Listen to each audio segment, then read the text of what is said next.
సభ అధ్యక్షులు, అదేవిధంగా మన యూట్యూబ్ ఛానల్ మన రాజేందర్ రెడ్డి గారికి, అదేవిధంగా మన వేదికను అలంకరించిన పెద్దలు, గవర్నీయులు, మన మంత్రివర్యులు సుగతమ్మ గారికి, మన మాజీ మంత్రివర్యులైన పెద్దలు, గవర్నీయులు మన కాళస్మిన సన్న గారికి, మన కళ్యాణ్ దుర్గం ఎమ్మెల్యే గారైన మన సురేంద్ర అన్న గారికి, శ్రీరామ్ బాబు గారికి, జిల్లా పార్టీ అధ్యక్షుల వారికి, అగ్రికల్చర్ డిపార్ట్మెంట్ వాళ్ళకు, అదేవిధంగా వేదికను అలంకరించిన ఇంకా వివిధ హోదాల్లో ఉండే నాయకులకు, వేదిక కింద ఉండే మా రైతు సోదరులకు, దాదాపు 300 కంపెనీల నుంచి వచ్చేసిన ప్రతి ఒక్కరికి కూడా పేరు పేరున నమస్కారాలు కూడా తెలియజేసుకుంటూ, ఈరోజు చాలా మంచి ప్రోగ్రాం.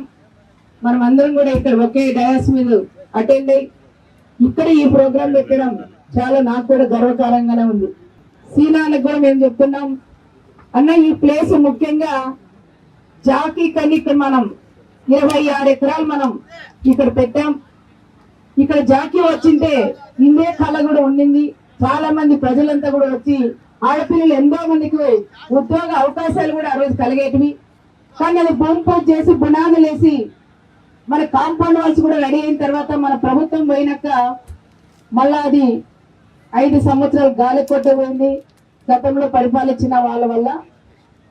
ఈ రోజు మన రాజేందర్ రెడ్డి గారు వచ్చి వాళ్ళ టీం అంతా కూడా వచ్చి అడిగితేనే వెంటనే మేము ఒకటే చెప్పాం, అక్కడ జాకీ తీసుకున్న అదే ప్లేస్ లోనే మీరు అగ్ని షాప్ కూడా ఏర్పాటు చేస్తే చాలా బాగుంటుంది తమ్ముడు అంటేనే వెంటనే ఇక్కడ మన నవీన్ కానీ వాళ్ళ సోదరు వాళ్ళు టీం కానీ మన రాజేందర్ రెడ్డి కూడా వచ్చి ఇక్కడ చూసి మేము ఇక్కడే పెడతామక్క అని చెప్పిన వాళ్ళు కూడా చాలా సంతోషంగా ఉంది. వాళ్ళు కూడా నేను కృతజ్ఞతలు కూడా నేను తెలియజేస్తున్నాను. ఈ ప్రాంతంలో ఇంతమంది రైతన్నలు, మన ఉమ్మడి జిల్లా రైతులందరూ కూడా వచ్చి ఇక్కడ సందర్శించేదానికి కూడా వచ్చినారు. చాలా సంతోషంగా ఉంది. నిన్నటి దినం వచ్చి ప్రతి స్టాల్ కూడా నేను కూడా చూసి వెళ్ళాను. ఫస్ట్ మనకి ఆకర్షించేది కూడా మొక్కలన్నీ కూడా పెట్టారు. మన అనంతపురం జిల్లాలో మనం ఈ మొక్కలు నాటితే యాపిల్ కానీ యాపిల్స్ కానీ అదేవిధంగా మామిడి 5 రకాలు కూడా పెట్టారు. దాంతో పాటు ఆవకాడ ఆ చెట్లకు ఆ మొక్కలు కూడా పెట్టారు. నేను కూడా మొన్న అమెరికాకు పోయినప్పుడు అది కూడా టిఫిన్ లెక్క కూడా తింటా ఉంటారు. ఇలాంటివి మనం కూడా పెడితే బాగుంటుందని నేను ఆ రోజే కూడా మేము ఆలోచన చేశాం. అలాంటివన్నీ ఫ్రూట్స్ రకరకాలుగా కూడా ఇక్కడ తీసుకొచ్చారు.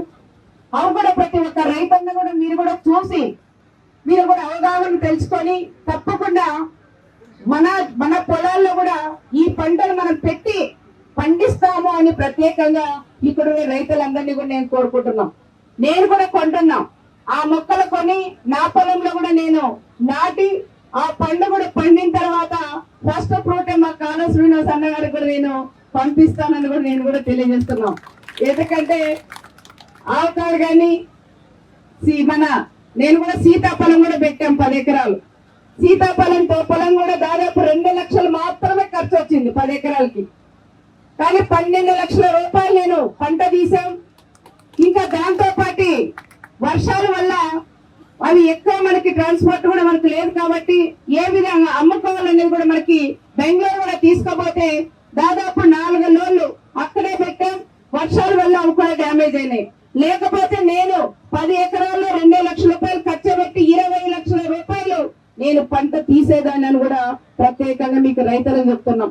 ఎందుకంటే మనం రైతు ప్రతి ఒక్క ఎవరైనా ఒక పంట పెట్టి అదే దాని వెనకింటే పోతా అంటాం. టమాటా పెట్టామంటే టమాటానే పెట్టాలంటాం. లేదంటే వంకాయలో రైతుకు బాగా లాభం వచ్చిందంటే వంకాయ పెడతాం.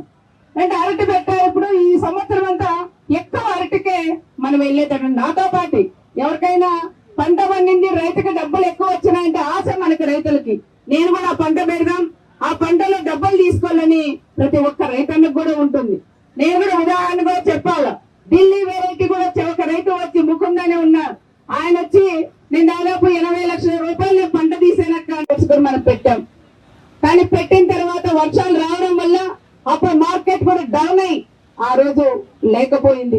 దానికని రైతు ఏదైనా పెట్టాలంటే ఆలోచన చేసి ఎప్పుడు ఏ ఫ్రూట్ పెడితే ఎప్పుడు దీనికి రేట్లు ఉంటాయనేది కూడా ఆలోచన చేసి పెట్టాలని మా రైతు సోదరులందరినీ కూడా నేను కోరుకుంటున్నాం. ప్రత్యేకంగా మనం రైతులు ప్రతి ఒక్కరు కూడా ఈ సంవత్సరం మన పంటలు కూడా మనం చూస్తే చాలా వరకు కంది వేసాం, చెనక్కాయ కూడా వేసాం, కంది కూడా వేసాం. వర్షాలు కూడా రావడం వల్ల కంది కూడా దిగుబడి కూడా తక్కువై పూత పూసినప్పుడల్లా వర్షం రావడం, మన మండలు కొట్టడం, అది కూడా మళ్ళీ కొట్టుకొని పోయే పరిస్థితి కూడా వచ్చింది.